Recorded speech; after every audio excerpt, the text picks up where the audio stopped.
Bonjour à tous, bonjour à toutes, bienvenue dans ce nouvel épisode de l'Info Canine. Aujourd'hui nous allons voir, faut-il dresser un chien, éduquer un chien si on préfère, à défendre son territoire? Comment faire de mon chien finalement un bon chien de garde? Eh bien ça va aller très vite, ça va peut-être être la vidéo la plus courte de la chaîne, mais non! On ne doit pas éduquer son chien à garder un territoire. Éduquer son chien pour en faire un chien de garde, c'est totalement inutile. Pourquoi? Parce que c'est dans la nature du chien de défendre sa propriété. Il n'est aucunement besoin de l'éduquer à le faire. Au contraire, l'éduquer au mordant ou des choses comme ça va le déstabiliser et même peut-être le rendre agressif. Parce que le potentiel de garde, il l'a déjà. Ça va dépendre un peu des races. Il y a des races, au contraire de ce qu'on pourrait croire, qui ne sont pas les meilleurs chiens de garde du monde. Comme par exemple les Amstaff, qui sont plutôt des chiens très gentils avec tout le monde et qui ne voient pas le mal, ou les Staffy aussi, qui ne voient pas le mal chez les gens tant qu'on ne vous agresse pas physiquement. Les gens peuvent entrer chez vous, ils vont rien faire, c'est pas des chiens envers les êtres humains, attention à la précision quand même, très territoriaux. Ça dépend, il y en a évidemment, ça dépend de l'éducation qu'ils ont reçue, mais en général, s'ils ont été bien sélectionnés lors de l'élevage, c'est des bonnes pattes. Pour des chiens vraiment de garde, on va plus aller vers du berger, vers du husky, donc vers du berger ou du primitif. Certains molosses, les matins sont de très bons chiens de garde. Les rottweilers sont en général de très bons chiens de garde.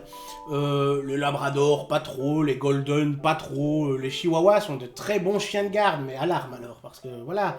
Et puis de toute façon, moi j'ai un principe... Enfin, c'est mon principe, je n'utilise pas mes animaux. Mes animaux à moi sont mes enfants, clairement. C'est-à-dire que même quand j'avais un staff et un pitbull, c'est pareil qu'avec mes chihuahuas. Moi, s'il y a un problème, je mets mes chiens derrière, je me mets devant. Je défends ma famille, j'ai pas de chien pour qu'ils me défendent. Je défends ma famille. Par contre, c'est vrai que c'est agréable que le chien aboie et dissuade un potentiel cambrioleur. Pourquoi pas?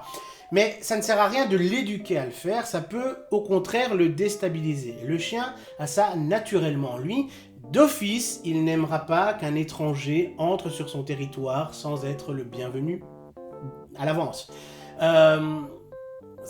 D'office, si vous vous baladez dans la rue avec votre Terre-Neuve et qu'un homme vous saisit à la gorge avec violence ou une femme sort un couteau et essaie de vous poignarder, dans 90% des cas, le chien va réagir et va réagir bien avant vous parce que ses sens aiguisés vont déceler par on ne sait quel phénomène. Enfin bon, on a des pistes hein, évidemment par on va dire les phéromones émises, etc., l'agressivité ressentie que nous ne ressentons pas mais que les chiens ressentent car ils y sont très sensibles. Le chien en gros il est bon juge, hein, il sait si quelqu'un vient vers vous déjà alcoolisé, sous stupéfiant ou vraiment énervé, en colère, avec de mauvaises intentions. Le chien décèle ça, donc soyez attentifs à ses aboiements, à ses craintes. Si le chien a peur de quelqu'un alors qu'il a toujours été normal avec tout le monde, ben dites-vous que le chien a peut-être repéré quelque chose que vous n'avez pas repéré.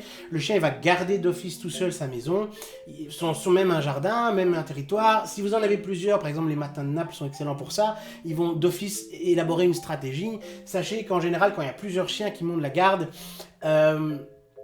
c'est généralement le chien qui aboie qui ne fait rien. Les chiens ont une stratégie, en fait, le chien qui aboie est un rabatteur. Pendant que le chien aboie lorsqu'il monte la garde sur un terrain, le chien qui aboie en fait attire votre attention pendant que les autres ou d'autres chiens se placent pour vous cerner en fait, pour vous entourer. C'est comme ça que vous vous retrouvez avec un matin de Naples qui vous aboie dessus et vous êtes un peu impressionné, alors qu'en fait derrière il y a l'autre matin de Naples qui est prêt à vous sauter dessus.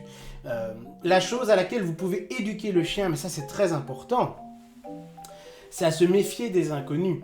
Et ça, c'est important dans le sens où, par exemple, à lui apprendre à ne pas accepter de nourriture d'un étranger ou à ne pas prendre de nourriture au sol que vous ne lui auriez pas donné. Ça va éviter que votre chien se fasse empoisonner. Maintenant, moi je le répète, je ne pense pas que prendre un chien pour monter la garde, c'est quelque chose de spécialement bien, c'est prendre le chien comme on prendrait un drone de sécurité. Maintenant, ça fait partie de ses fonctions premières, au même titre que moi, si quelqu'un entre chez moi, je vais avoir envie de protéger ma famille, donc je vais aller tenir tête, je vais aller tenir face à l'adversité. Le chien va avoir tendance à faire pareil parce qu'il vous aime et il a envie de vous protéger. Et d'ailleurs, le chien, comme je ne sais plus qui le disait, est le seul animal qui vous aime plus qu'il ne s'aime lui-même. Donc, par nature, il va avoir tendance à vous défendre. Si vous l'entraînez à défendre ou à attaquer, vous allez le rendre au mieux surprotecteur, au pire agressif, voire prédateur.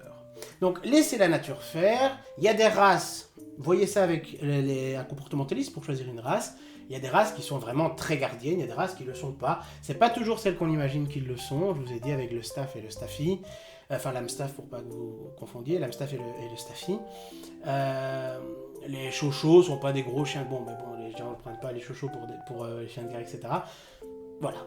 En fait, c'est une question de feeling. Le chihuahua est un très bon chien de garde, quoi. Vous pouvez être certain que si quelqu'un approche de votre porte, ça, c'est l'alarme totale. Voilà, vous savez combien ils sont et tout quasiment. Voilà, j'espère que cette vidéo vous a plu. Si c'est le cas, s'il vous plaît, n'hésitez pas à laisser un pouce bleu. Encore mieux, parce que la majorité des gens qui consultent nos vidéos ne s'abonnent pas. Mais qu'attendez-vous? Abonnez-vous et activez la clochette pour ne manquer aucune de nos prochaines sorties. Vous pouvez aussi consulter notre site internet www.adscac.com où vous trouverez des articles, plus de contenu, des services gratuits, du fact-checking, des articles sur les pseudosciences concernant les animaux, etc. etc. C'est gratuit, c'est une association. Moi, je vous dis à la semaine prochaine et surtout, prenez bien soin de vos poilus.